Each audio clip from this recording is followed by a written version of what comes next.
exception being Jamaica.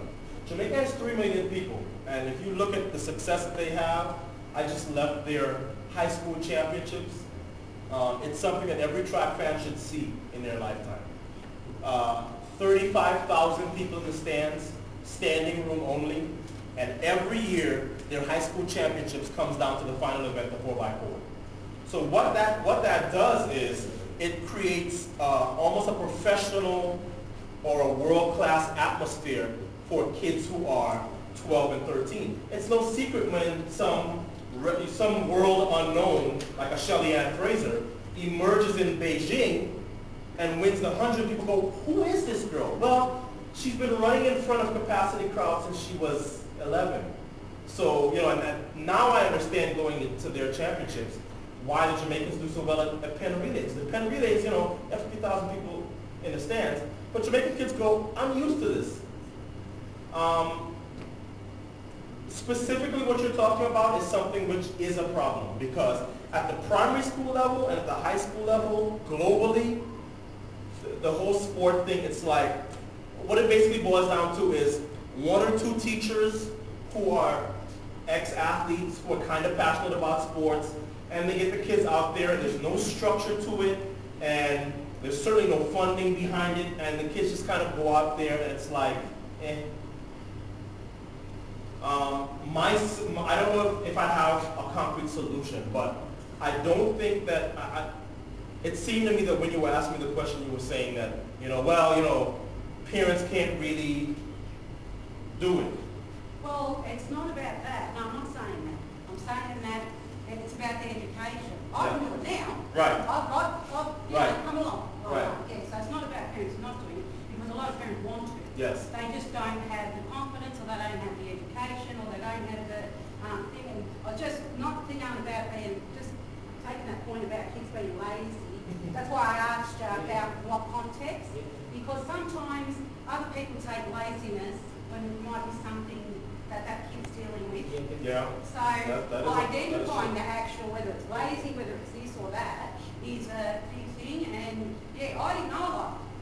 When my son went through, school, and it's only been as I've picked it up over the years that I've been able to even talk to people. So yeah, no, I just think that not a solution.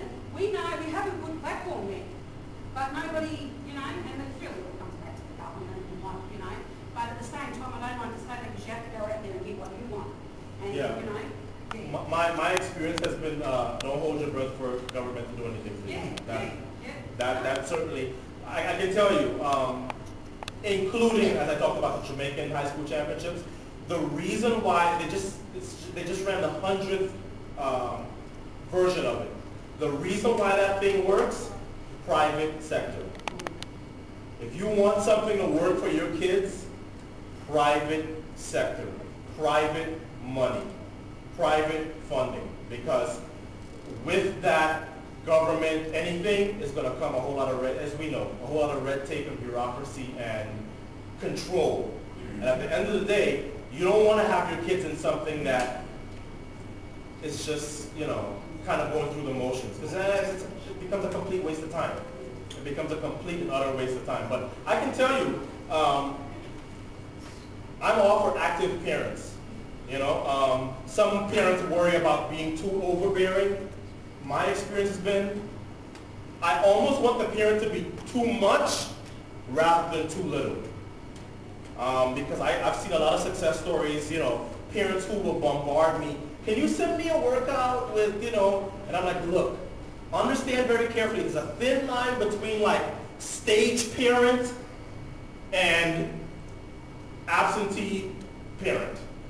And you have to walk that line, because I've seen a lot of kids who are good and the parents are on them so much that the minute that kid is on their own, they're like, okay, I'm done. Because whatever that was that I was doing before, I don't want to be. And then I have parents who are so worried about getting involved. They're like, no, I don't want to, I don't really want to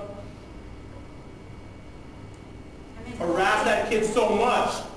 No, you have to, as adults, we have to find that balance between being involved, but still letting your kid feel some freedom. My mother gave me one of the best analogies. She said raising a kid is like flying a kite. If you hold it too tight, it does nothing exciting. As a parent, you have to have the confidence to let the strings, you're still holding the strings, but let that kite dance a little bit in the wind.